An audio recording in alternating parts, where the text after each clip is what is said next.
আজকের আলোচ্য বিষয়টি হচ্ছে আমরা যে তাকবীর গুলো পাঠ করছি সেই তাকবীরের বিষয়ে বলে নিয়ে আমি আলোকপাত করবো ইনশাআল্লাহ। এই তাকবীরটা কখন থেকে শুরু হয়েছে?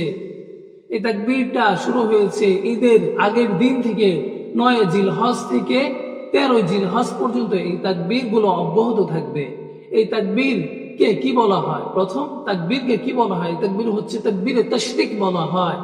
এই আমলের পিছনে মূল কারণ ও হিকমা, তাত্ত্বিক ব্যাখ্যা। 1 নাম্বার, আল্লাহর মহত্ব ও গৌরব ঘোষণা।